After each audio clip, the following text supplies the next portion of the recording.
글쓰는 행태하고 너무 비슷해가지고 다음에 한번 다시 옮겨 써봐야 되겠다 싶은 생각이 들 정도로 가사가 참 좋습니다. 오늘 읽은 말씀을 가지고 신령한 형제들의 삶이라는 제목으로 함께 은혜를 나누려고 합니다. 제가 붙인 제목 중에서 가장 잘 붙인 제목 같아요. 세 단어를 기억하시길 바랍니다. 신령하다, 형제들이다, 삶, 이 세 가지를 여러분 기억하시길 바랍니다. 갈라디아서 5장 16절부터는요.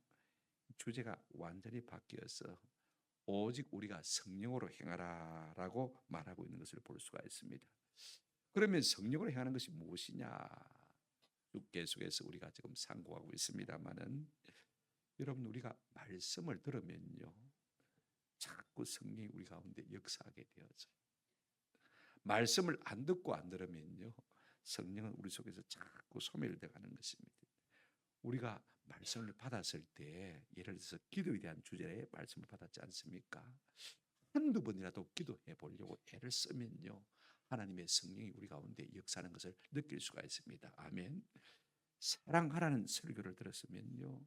우리가 아무리 사랑하려고 해도 사랑이 안 되는 사람들을 사랑해 보려고 용을 쓰다 보면요. 하나님께서 은혜 주시는 것을 경험할 수가 있습니다. 그런데 설교를 들어도 아자아 스자스 너는 누구 나는 나다. 그런 마음과 태도를 가지면요. 100번 1000번 들어도 우리에게 아무 유익이 되지 않습니다. 도리어 마음이 굳어지고요. 내가 아는 것으로 그렇게 사는 것처럼 착각하면서 마음이 교만해질 수가 있습니다. 그런 사람을 가리켜서 마음이 점점 강팍해진다. 그렇게 말하는 것입니다. 누가 성령의 충만함을 받습니까? 사도행전 5장 32절에 보시면 참 귀한 말씀이 있는데요. 하나님이 자기에게 순종하는 자들에게 주신 성령이 이같이 아니하냐 그렇게 말하고 있습니다. 누구에게 성령을 주신다고요? 순종하는 자에게. 말씀대로 살려고 애를 쓰고 몸부림을 치는 자들에게 하나님께서 성령을 자꾸만 부어주시는 것입니다. 성령을 우리 가운데 부어주시면 어떤 일들이 우리 가운데 일어나느냐, 성도의 삶은 구체적으로 어떻게 변하느냐 계속해서 갈라디아서 이제 후반부가 우리에게 말해주고 있지 않습니까? 여러분 신령한 형제들의 삶은 어떤 삶이냐? 한마디로 한번 따라합시다. 서로 엮이는 것입니다. 현대인들은요 엮이는 걸 굉장히 싫어해요. 귀찮아합니다. 피곤해하는 것을 볼 수가 있습니다. 성도는 엮여야 됩니다. 혹 교회 안에서 실수한 사람과도 엮여야 되고요. 지지리도 못난 사람과도 엮여야 되고 삶의 고난을 받아서 풍파 중에서 참으로 무거운 짐을 지고 힘든 사람과도 엮여 있을 때 내 삶에 유익이 있는 것입니다. 샘터별로도 엮여야 돼. 기관별로도 엮여야 돼.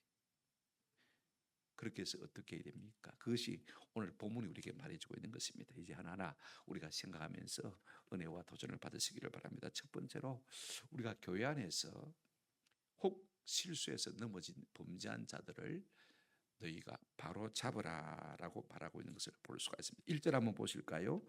형제들아 사람이 만일 무슨 범죄한 일이 마거든요 드러나거든 신령한 너희는 온유한 심령으로 그러한 자를 마고요 바로 잡고 또 너 자신을 살펴보아 너도 시험을 받을까 두려워하라 그렇게 말하고 있습니다. 아니 교회가 의인의 모임인 줄 알았더니 범죄한 사람도 있네요. 그럴 수 있을 그렇게 아마 마음에 생각이 드는 분이 있을지도 모르겠습니다만요. 교회는 천상의 존재가 아닙니다. 그죠? 다 연약한 사람들이 모인 곳입니다. 언제든지 제지를 수 있는 연약함이 우리 가운데 있단 말입니다. 필립 얀시의 말을 예를 든다면 교회는 오사리 잡놈들이 모인 곳이다. 폼 잡고 거사하게 이렇게 앉아 있으니까 괜찮은 사람처럼 보여도요. 우리의 속 사람은 별 수 없이 세상과 조금도 다를 바가 없는 그와 같은 사람들인 것입니다. 그런데 여러분 오늘 여기 보면 범죄한 이런 말이 나오는데 문자적으로는 죄에 대한 이야기가 참 많이 나옵니다만은요. 이 말은 옆으로 넘어졌다는 말씀인 것입니다. 잘못한 사람, 허물 있는 사람, 실족 혹은 실패한 사람을 의미합니다. 그죠? 자, 고의적인 죄라기보다는요. 실수한 죄를 말하는 것을 볼 수가 있습니다. 목적이 나빴던 것은 아니지만은 어쩌다 보니 과정이 잘못되어진 것을 볼 수가 있습니다. 여러분 죄는요 본인뿐만 아니라 가족이나 공동체를 불행하게 만듭니다. 이걸 우리가 아셔야 돼요. 아프게 만들고 힘들게 만드는 것입니다. 그런데 그런 형제 중에 범죄한 사실이 뭐거든요? 드러나거든. 그렇습니다. 누구만 알고 있는 죄가 아니라 모든 사람이 흔히 다 아는 죄입니다. 여러분 교회는 수사기관이 아닙니다. 드러내지 않는 죄를 조사하는 기관은 결단코 아닙니다. 그러나 그 죄가 드러났을 때 온 교회가 다 알 때 그때는 어떻게 할 것이냐? 조사해서 발표라는 말이 아닙니다. 심판하자는 것도 아니고 정죄하자는 것도 아닙니다. 그러면 교회 안에 이런 사람이 있을 때 우리가 어떻게 할 것인가? 누가 무엇을 어떻게 할 것인가? 오늘 본문이 우리에게 간단하겠지만은 깊이 말해주고 있는 것을 볼 수가 있습니다. 누가 바로 잡을 것이냐? 한번 따라합시다. 신령한 너희는 성도를 가르쳐서 청년 충만한 성도를 가르쳐서 신령한 너희라. 나는 안 신령한데 그러나 성령이 우리를 감동하신 사람은요 신령한 사람. 24절부터 26절 우리가 5장에서 읽었지 않습니까? 성령에 감동된 사람은요 자기의 정욕과 탐심을 육체와 함께 십자가에 만 사람입니까? 못 박은 사람입니다. 자기는 없는 사람이. 그런가 하면 성령의 감동을 따라 사는 사람들, 이 사람이 신령한 사람이고 헛된 영광을 추구하지 않습니다. 또돌이 기적이다시 네가 크냐 내가 크냐. 교회 안에서 그런 사람들은 아직은 신령한 사람이 아닙니다. 그죠? 남의 큼을 인정하고 칭찬하고 자랑하고 나도 본받아가는 그 사람이 진짜 성령 충만한 사람인 것입니다. 이런 너희는 어떻게 하라고 말하고 있습니까? 혹시 옆으로 미끄러져서 실패하고 실수한 사람이 있다면 이렇게 말하고 있습니다. 온유한 심령으로 너희는 그러한 사람을 말하고 있습니까? 바로 잡으라 그렇게 말하고 있습니다. 카타리치조란 말인데요. 이 바로 잡는다는 말은 그물을 깁는다 할 때 우리가 마태복음 4장 31절에 보니까 예수님이 제자를 부르실 때 그들이 그물을 마고 있었습니까? 깁고 있었다. 그물을 깁는다고 할 때 이 단어를 쓰고 있는 것을 볼 수가 있습니다. 여러분 그물이 헤어지면요 고기를 잡을 수 있습니까? 없습니까? 허수가 되거든요. 그죠? 그러니까 바로 잡아라 그 말입니다. 그다음에 온전하게 한다는 말이 이 바로 잡는다는 말이고 특별히 중요한 단어가 하나 있는데 뭐냐면요. 이 단어는 어떤 것을 의미하면 의학적으로 외과 수술할 때 쓰는 단어입니다. 뼈가 위골되거나 부러졌을 때 그걸 갖다 깁스하고 바로 잡아주는 것입니다. 그죠?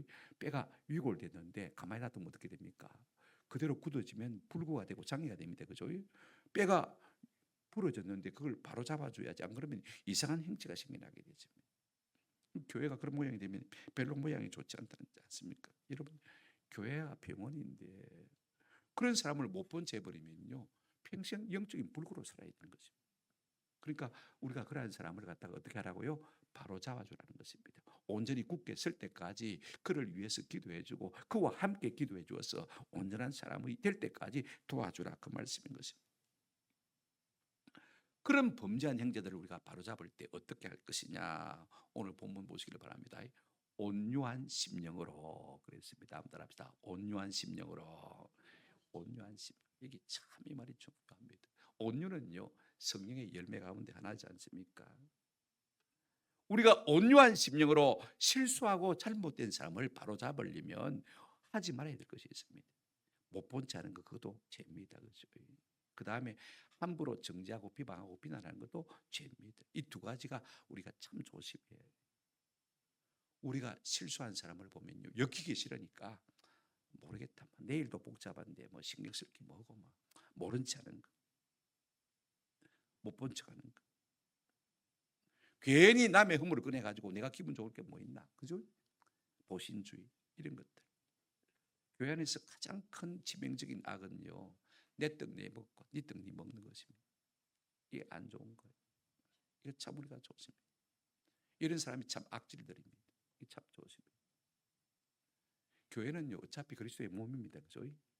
내가 피해가려고 해도 피해갈 수가 없습니다. 다 엮여 있습니다. 내가 만약에 내 떡 내 먹고 내 떡 네 떡 네 먹어라 그렇게 살면요 다른 사람이 배에 짐을 져야 됩니다. 이걸 우리가 아셔야 돼요.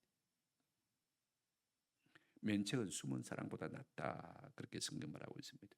그렇다고 해서 함부로 우리가 다른 사람이 범죄했을 때 정죄하거나 비방하거나 비판해서도 안 됩니다. 저 따위로 살면서 무슨 성도냐 그렇게 생각하지 말라는 것입니다. 그래서 은근히 내가 더 의로운 것처럼 자만하지도 말라는 것입니다.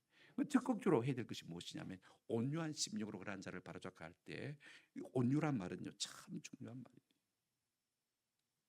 내가 길듦으로 길들어지는 상태를 말하는데, 이 온유가 뭐냐면요, 한번 더 합시다. 나도 옛날에 그랬는데, 나도 옛날에는 그랬는데, 이 마음이 있어야 진짜 온유한 심령으로 바로잡을 수가 있는 거죠. 이게 참 중요합니다. 여러분, 이스라엘 백성들은요 그 마음의 강팍함이나 고집이 10단입니다. 10단. 제가 왜 10단이냐 하면, 우리가 민수기를 보게 되어지면 14장 22절에 이런 말씀이 있습니다. 내 영광과 애굽과 광야에서 행한 내 이적을 보고서도 이같이 몇 번이나 10번이나 나를 시험하고 내 목소리를 청종하지 않은 그 사람들, 이스라엘 백성들을 보고 하나님이 그렇게 말씀하셨습니다. 10번 하나님이 이스라엘 백성들이 그들을 거스렸다는 말이 아니고, 10번이라는 말은 만수입니다. 그죠?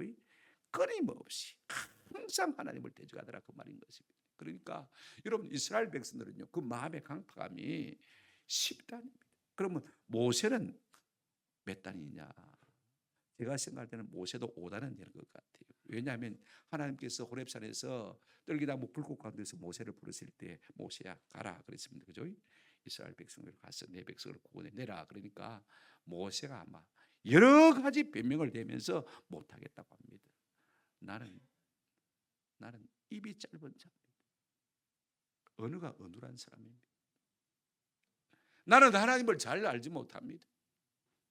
5번이나 하나님 못 간다고 했습니다. 하나님께서 6번째 은혜를 베풀지 않았다면 하나님 앞에 쓰임받을 수 없는 사람입니다. 모세는 이걸 잘 알고 있습니다. 이스라엘 백성들도 강팍하지만은 나도 강팍한 사람. 그래서 이스라엘 백성들이 모세를 향해서 원망하고 돌을 던지려고 하고 죽이려고 하고 다시 애굽으로 돌아가자 할 때, 여러분 민수기를 보게 되지만 모세가 아론이 함께 자주 하나님 앞에 나와서 뭡니까? 엎드립니다. 하나님, 나도 강팍한 사람이었습니다. 하나님이 은혜 주시면 저들도 나음을 입을 수 있습니다. 이것이 온유한 심령인 것입니다. 그래서 못 본 채하고 지나가는 것도 아니고 비방하고 정죄하는 것도 아니고, 그들이 회복될 때까지, 그죠? 그들과 함께 기도하며 위하여 기도함으로 말미암아 온전히 회복될 때까지 바로 잡아주는 것, 이것이 성도가 마땅히 해야 될 부분이란 말씀인 것입니다. 우리가 온유한 심령으로 그들을 바로 잡으려면요, 한번 더 합시다. 네 모습이 내 모습이다, 네가 내다, 그런 마음만 있으면요 그림직하지 않게 얼마든지 다가가서 그들을 새롭게 해줄 수가 있는 것입니다. 우리가 큰 대단한 봉사가 필요한 것이 아닙니다. 남의 구설수를 막아주는 봉사도요 큰 봉사입니다. 그죠? 남의 허물을 덮어주는 봉사, 입 딱 닫고 네 하나 들었나? 네 말하라. 이게 아닙니다. 남의 허물을 덮어주는 봉사야말로 가장 큰 봉사인 것입니다. 이것이 가장 큰 구제입니다. 그러면 이런 사람들을 상대해서 우리가 대할 때 우리 자신은 어떻게 될 것이냐? 둘째로 좀 보십시오. 1절 하반절 보시면 너 자신을 살펴보아 너도 시험 받을까 두려워하라 그랬습니다. 사람들이요 참 모순이 있는 것 같아요. 다른 이야기, 세상 이야기, 남의 이야기는요 박사입니다. 모르는 게 없어요. 그런데 진작 자기 자신의 영적 상태는 모르는 것이 우리 인생입니다. 이런 모순이 우리 가운데 다 있는 것을 볼 수가 있습니다. 내 자신을 살펴보라, 스코피오란다는데, 여러분 영어로 우리가 망원경을 갖다가 스코프 혹은 텔레스코프라고 하지 않습니까? 그죠? 자세히 살피는 거, 그죠? 그거거든요. 망원경을 가지고 멀리 자세히 살펴보듯이 우리의 속을 한번 살펴보라는 것입니다. 내 속에 죄가 없는지, 내 속에 허물이 없는지, 내 속에 성령님이 역사하는지, 내가 얼마나 말씀에 순종하고 있는지, 얼마나 내가 깨어서 기도하고 있는지, 얼마나 내 마음에 사랑이 있는지 제 자신을 한번 점검해 보라는 것입니다. 그래서 어떻게 하란 말입니까? 너도 시험 받을까 마라 두려워하라 그랬습니다. 여러분, 나도 내 속에 죄성이 있습니다. 연약함이 있습니다. 그죠? 이걸 알고 여태까지 하나님이 은혜를 주셔서 이 죄를 지을 기회가 없었어. 환경이 안 돼서, 여건이 안 돼서, 죄 지을 만한 돈이 없어가지고 죄를 못 지었을 뿐이지. 그죠? 내 속에 죄성은 항상 도사리고 있습니다.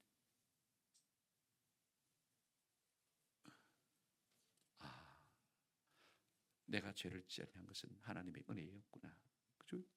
그래서 죄를 지을까 마라, 시험에 빠질까 두려워해라 그랬습니다. 여러분, 성경 우리에게 이렇게 말하고 있습니다. 너희 중에 선주를 생각한 자는 넘어질까 마라 조심해라 그랬죠. 우리가 고속도로에서 차를 운전하고 가다가 교통사고 현장을 만납니다. 그죠? 아이고 무서워라. 그러면 이제 한 80 갑니다. 그죠? 그러다가 한 5분 정도 지나면 다시 100, 다시 120, 130 갑니다. 금방 잊어버려요. 하나님께서 우리에게 경고로 주신 것임에도 불구하고 우리는요, 다른 사람의 연약함을 통해서 우리에게 경고하셨음에도 불구하고 금세 잊어버리고 내가 잘 나가서 잘 나가는 것처럼 착각하고 그렇게 사는 것이 우리 인생인 것입니다. 사람이 참 이상해요. 남의 잘못을 보면서 우리가 자꾸 훈수들려고 합니다. 그죠? 정죄하려고 합니다. 여러분, 똑같은 죄를 지었는데도 불구하고 안 들킨 놈이 들킨 놈 보고요, 아주 큰 소리 치는 것을 볼 수가 있습니다. 요한복음 8장이 그 내용입니다. 여러분, 요한복음 8장에 보면 현장에서 가나마다 잡힌 여인을 이 어른들이요, 율법사들이 데리고 예수님 앞에 왔습니다. 떡 세워놓고 하는 말이 다 돌 하나씩 들고 왔어요. 율법에는 이와 같은 여자를 돌로 치라고 했는데 예수 성행요, 당신은 어떻게 할게요? 하고 물었습니다. 지금 그들의 마음속에는요, 누가 먼저 돌을 던지기고 어디 던지기고 대가리를 탁 꽂아 던져야 되겠지, 이런 생각밖에 없습니다. 그죠? 남을 정죄하는 생각밖에 없습니다. 그때 우리 예수님요, 땅바닥에 앉아서 글을 쓰셨습니다. 뭐 하는 거? 하고 사람들이 거기에 관심이 있겠습니다. 마음의 분노가 사그러졌습니다. 그때 우리 예수님 일어나셔서 그들을 향해서 뭐라고 말씀하셨습니까? 너희 중에 죄 없는 자가 먼저 돌로 치라. 죄 없는 자가 돌로 치라고 했더니 요한복음 8장 9절을 보시면 이런 말씀이 있습니다. 그들이 이 말씀을 듣고 양심의 가책을 느껴 누구로부터 시작하여서 어른으로부터 시작하여서 젊은이까지 하나씩 하나씩 핫바지 방구 새듯이 새 나가고 오직 예수와 그 가운데 섰는 누구만 남았더라? 여자만 남았더라. 죄 없는 사람이 없더라는 것입니다. 내면을 살펴보니까 나도 동일한 죄인이라는 것입니다. 아멘. 나를 살펴보면 나도 죄인인데 나는 안 들킨 죄인이라고 죄 지은 사람, 들킨 사람을 갖다가 함부로 정죄할 가능성이 많은 것이 우리 인생들인 것입니다. 그래서 우리 예수님은 끊임없이 너희 자신을 뭐해라? 살피라. 누가복음 13장에 보면 이스라엘의 망대가 무너져서 18명이 죽은 사건이 있었습니다.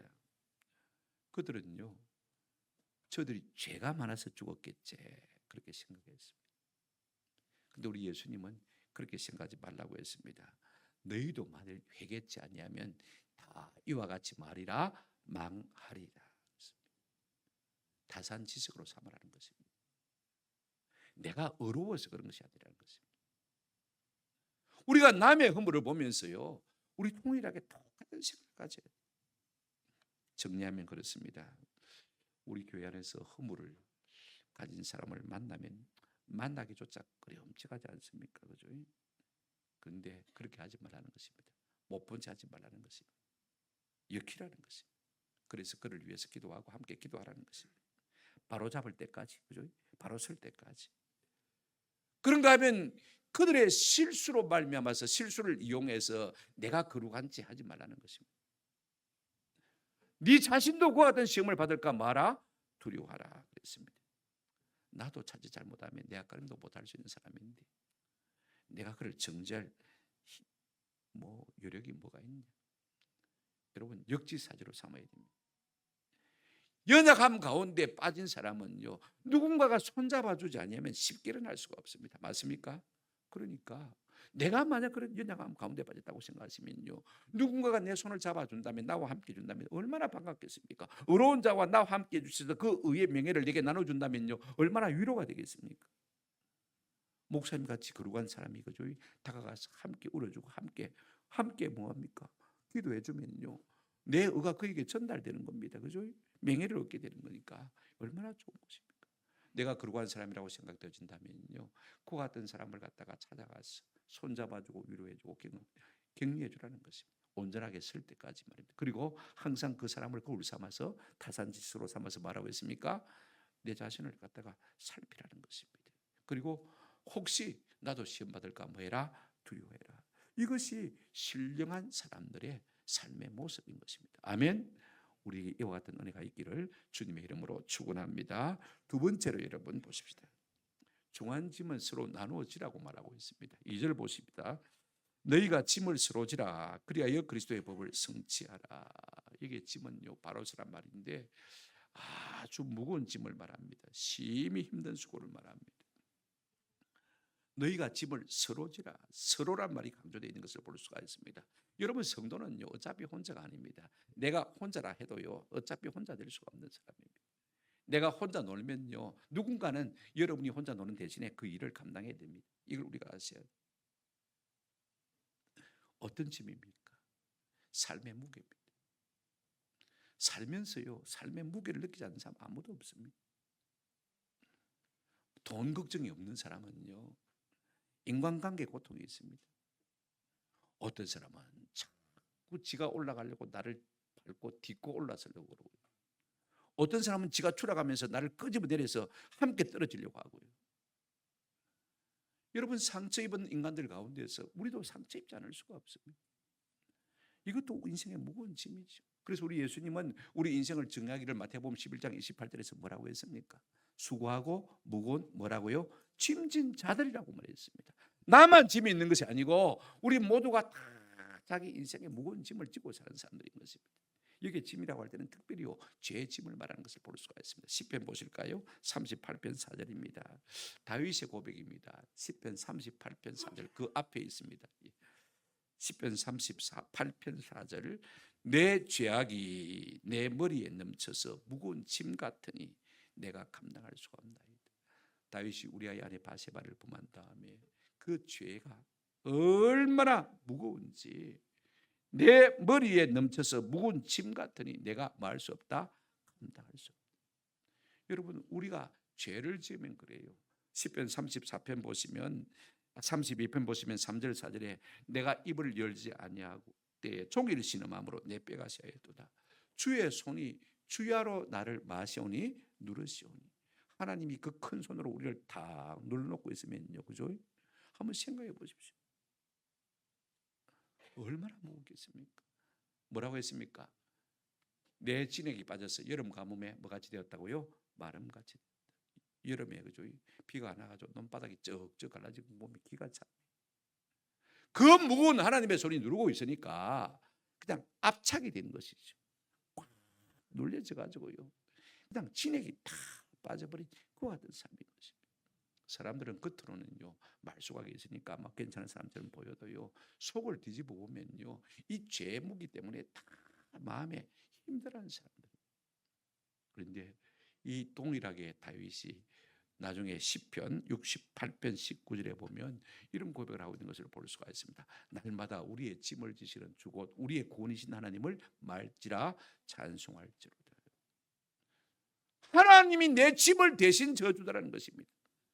계속 누르시면 내가 견딜 수가 없을 터인데 내가 터져버릴 건데 하나님이 내 짐을 대신 주셨어. 그래도 나를 구원해 주시니까 내가 하나님을 찬송하겠다는 것입니다. 여러분 이런 은혜를 받은 사람이 우리입니다. 예수 십자가 보혈로 우리의 모든 죄악을 다 옮겨주시지 않습니까? 그렇죠? 이 죄사함을 받은 은혜가 우리가 있습니다. 그렇다면 오늘 우리는 또 다른 범죄한 사람들을 어떻게 얘기해야 될 것입니까? 그들의 죄를 뭐 해야 됩니까? 대신 짐을 져주는 그런 마음이 우리 가운데 있어야 될 것입니다.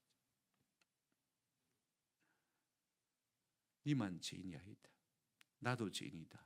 이 한마디가 죄인에게는 위로가 됩니다. 아멘. 니만 죄인 아니다. 나도 죄인이다. 니만 힘든 게 아니다. 나도 힘들다. 이것이 무거운 짐을 진 사람에게 위로가 될 것입니다. 욥의 친구들이요 욥이 당한 고난을 듣고 욥을 위문하러 왔습니다. 3일 동안은 욥이 당한 상황을 바라보면서 입도 뻥긋하지 못하고 말 한마디 못했습니다. 너무 상황이 막 억장이 무너지니까 말이 안 나오니까 말을 못했습니다. 여러분 우리가 누구를 위문한다고 할 때요 위로한다고 할 때 차라리 말 안 하는 것이 훨씬 나을 때가 많습니다. 그냥 손 딱 잡고 함께 눈물을 흘리는 이것이야말로요 진짜 위로가 되어집니다. 네 행편이 내 행편이고 내 행편이 네 행편이다. 마음의 괴를 같이 나누는 이것이 진짜 위로가 되어집니다. 그런데 위로한답시고 이 욥의 세 친구가 입을 열어서 말을 하기 시작했을 때 세 친구가 세 번씩 말을 하지 않습니까? 그게 욥기가 되어진 것 아닙니까? 핵심은 그것입니다. 한번 더 합시다. 네 죄짓고 벌 받았지. 죄짓고 벌 받았지. 세 친구가 세 번씩 한 말의 핵심은요, 긴 내용으로 나와 있지만은 네 죄짓고 벌 받은 거 아이가? 그 말인 것입니다. 그러니요, 욥의 마음에 비수를 찌르는 것입니다. 위로가 아니라 이것은요, 욥의 가슴 속에 난도질을 한 것입니다. 그러면 저것만 어렵습니까? 저건 어려워서 그런 벌을 안 받은 것입니까? 아닙니다. 왜 우리가 서로 짐을 져야 되는 것입니까? 2절 하반절 보시기를 바랍니다. 그리하여 그리스도의 법을 성취하라. 그리하여 그리스도의 법을 성취하라. 그리스도의 법이 뭐죠? 여러분, 사랑입니다. 우리가 요한복음 13장 34절에 보시면 새 계명을 너희에게 주노니 서로 사랑하라. 내가 너희를 사랑한 것 같이 너희도 마라 사랑하라. 이것이 그리스도의 법입니다.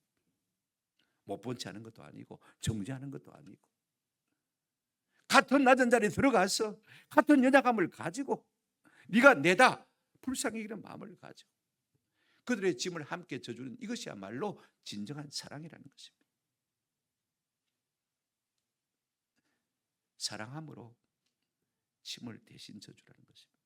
우리는 그런데도 불구하고 종종 교회 안에서 연약한 자들을 만날 때마다 정죄하고 판단하고 해석하고 비판하고 충고하고, 그죠? 그런 말부터 먼저 하려고 하는 것을 볼 수가 있습니다. 옳지는 않습니다. 그 삶의 무게를 감당치 못하는 사람에게 우리가 함께 가서, 그죠? 그 짐을 대신 져주는 것, 이게 성도 신령한 형제들이 할 일인 것을 볼 수가 있습니다. 빌립보서 2장 4절에 각각 자기 일을 돌아볼 뿐 아니라 다른 사람의 일을 돌아보아 나의 기쁨을 뭐하게 하라? 충만하게 하라. 그럴 때 우리 하나님이 우리를 참으로 기뻐하실 줄로 믿습니다. 이 같은 은혜가 우리 가운데 있기를 주의 이름으로 축원합니다. 세 번째로 여러분 보십시오. 이제 3절, 4절, 5절인데 1절만 잘 이해가 되었으면요, 3, 4, 5절은 이해하는 것은 별로 어렵지가 않습니다. 자, 각각 자기 일을 살피라고 말하고 있습니다. 그러려면 우리가 어떻게 살아야 될 것이냐? 3절 말씀 보시기 바랍니다. 3절에 만일 누가 아무것도 되지 못하고 된 줄로 생각하면 스스로마다 속입니다. 그랬습니다. 사람은요, 누구든지 다 자기 스스로 속든지 자기가 속든지 속이든지 둘 중에 하나입니다. 남이 내 인생을 속여서 실패한 인생보다도, 사기를 당해서 실패한 인생보다도 자기가 자기를 속여서 실패한 인생이 훨씬 더 많습니다. 이거 아셔야 돼요. 되지 못한 줄로 되지 못하고도 된 줄로 생각하는 거죠. 착각들. 아는 것이 그렇게 사는 것이냐 착각하는 이런 것들이요, 우리를 속이는 것이 되어지는 것입니다. 그래서 고린도전서 10장 12절 말씀에 그런즉 선줄로 생각하는 자는 넘어질까 마라 조심해라 그랬습니다. 나는 죄 안 지었다, 그게 아닙니다. 다행히 나는 하나님께서 그런 환경, 그런 기회, 그런 여건, 그런 사람을 안 붙여줘가지고, 그런 물질이 없어가지고 내가 안 지었을 뿐이지, 그 은혜일 뿐이지 나도 똑같은 사람이라는 것입니다. 그래서 어떻게 됩니까? 나는 괜찮다, 스스로 속이지 말라는 것입니다. 그 다음에 4절 보시면 이렇게 말하고 있습니다. 4절 보실까요? 예. 각각 자기의 일을 살피라. 그리하면 그때는 자랑할 것이 자기에게는 있어도 남에게는 있지 아니할 것이다 그랬습니다. 한번 더 합시다. 자기의 일을 살피라. 살피라 말은 여기서 앞에 살피다는 말은 조금 다릅니다. 분간하고 분별한다는 말인데 시험한다는 말입니다. 여러분, 우리 성도들은요, 날마다 자기를 살펴야 돼요. 내가 주께 붙어 있는지, 내가 말씀을 얼마나 가까이 하고 있는지, 내가 얼마나 기도하는 사람인지, 얼마나 믿음으로 사는지, 얼마나 사랑으로 사는지, 얼마나 소망 가운데 하늘나라를 바라보면서 살고 있는 사람인지, 내가 어떤 사람인지, 성도다운 사람인지, 신령한 사람인지, 아니면 육체에 속한 사람인지를 날마다 자기가 살펴 확인해야 돼요. 점검해야 됩니다. 나를 살필 때 우리가 한 걸음 더 나아가게 되고, 나를 살필 때 내가 성장하게 됩니다. 그 사람은 그대로 있어도 못합니다. 그죠? 나를 살피는 사람은 날마다 자라갈 수밖에 없는 것입니다. 오늘 우리 가운데 이런 은혜가 있기를 주님의 이름으로 축원합니다. 이런 사람은 주님의 심판대 앞에 섰을 때 남에게는 자랑할 것이 없지만은 자기에게는 자랑할 것이 있다고 했습니다. 우리 성경에 그때는 단어가 빠졌거든요. 그죠? 그때 주님 앞에 섰을 때는요. 우리가 의젓이 기쁨으로 설 수 있는 것입니다. 왜? 날마다 나를 살펴서니까 네게 자랑할 것이 있단 말입니다. 오늘 우리 가운데 이런 은혜가 있기를 주님의 이름으로 축원합니다. 5절 보시기를 바랍니다. 5절 각각 자기의 짐을 말 것이니라 질 것이나 앞에는 짐을 서로 나누어지라 했는데 오늘 5절은 또 뭐라고 했습니까? 각각 자기의 짐을 질 것이라. 앞에 바로서란 짐은요 인생의 엄청난 무게를 말하는 인생의 짐입니다. 죄의 짐입니다. 그죠? 여기 짐은요 여러분 포트 알죠? 포트 짐차 그죠? 작은 소형 화물차 그죠? 이 프로티온이라는 단어는 작은 짐을 말하는 것입니다. 내 삶에 내게 주어진 짐을 말하는 것입니다. 물리적인 짐이죠. 잠시 있다가 없어질 그런 짐을 말하는 것입니다. 이런 짐은요 각자가 어떻게 해라? 자기의 짐을 지라는 것입니다. 이게 참 중요합니다. 내 짐을 내가 지야지. 내 짐을 내가 안 지고 남이 지도록 하면 남이 수고하잖아요. 남이 더 힘들잖아요. 마땅히 내 책임은 내가 감당할 때 성숙한 사람이다. 그 말인 것입니다. 우리가 우리의 짐을 지지 않으면요 남이 그 짐을 떠맡게 되어져. 내가 내 짐을 질 때 다른 사람의 짐도 들 수가 있는 것입니다. 내가 뭐 남을 구제하고 선행을 해야 하는 것이 우선이 아닙니다. 진짜 인류에 기여하는 길은요 한번 따라합시다. 내가 내 짐을 지는 것입니다. 남의 신세를 지지 않는 것. 이게 인류에 기여하는 것입니다. 큰 것 아닙니다. 거창한 것 아닙니다. 내가 무슨 구제를 하고 무슨 선행을 해서 인류에 기여하는 게 아니라 내가 마땅히 내 짐을 지는 것입니다. 이게 남에게 구제가 되는 것입니다.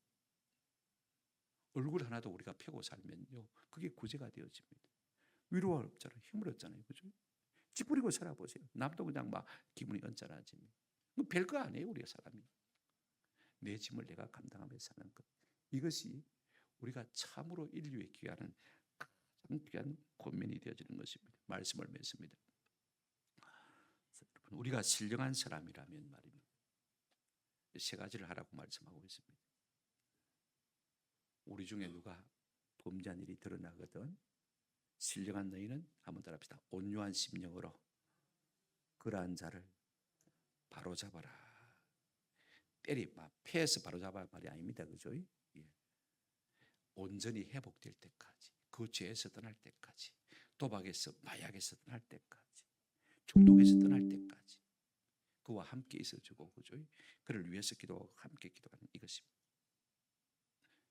그런가 하면 우리는 신령한 사람이라면요 다른 사람이 지고 있는 무거운 짐은 함께 져줄 줄 알아야 됩니다. 아멘. 그 다음에 남의 실수를 보면서 아이가 저 인간 와 저런 내가 스스로 높은 죄에 착각하지 말라고 했습니다. 그죠? 그런가 하면 어떻게 하라고 했습니까? 각자가 자기 짐을 져야 된다고 했죠. 그죠? 내 짐을 내가 바로 지는 것이 남을 돕는 것입니다. 왜 그렇게 해야 되느냐? 그 이유가 딱 하나 있습니다. 자, 1절 보시길 바랍니다. 여러분 성경을 보시고 제일 먼저 뭐라고 시작하고 있습니까? 형제들아.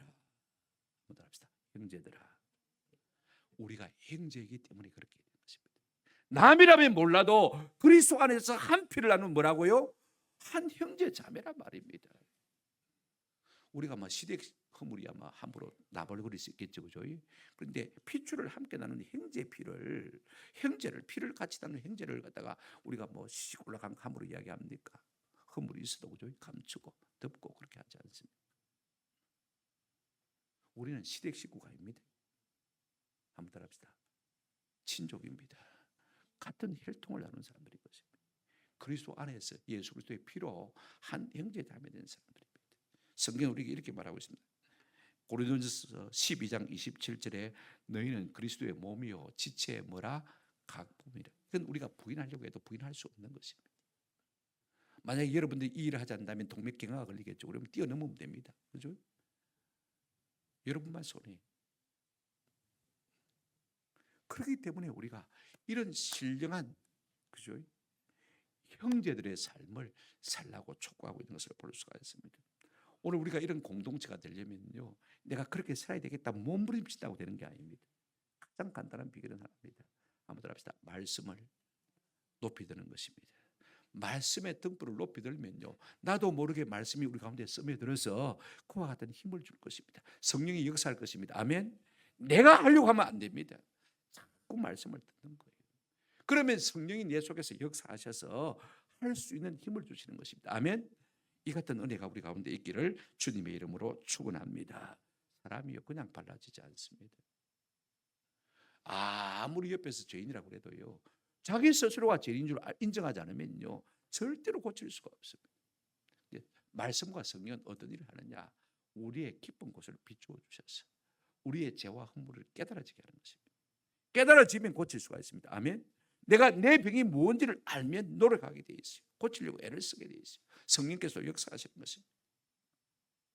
사람은 다 약하고 사람은 다 악합니다. 별 수 없이 연약한 존재들입니다. 우리가 이 험한 세상 신령한 형제의 삶을 살리면요, 말씀과 성령의 등불을 높이 들고 살아가시는 저와 여러분 되시기를 주님의 이름으로 축원합니다. 아멘. 말씀을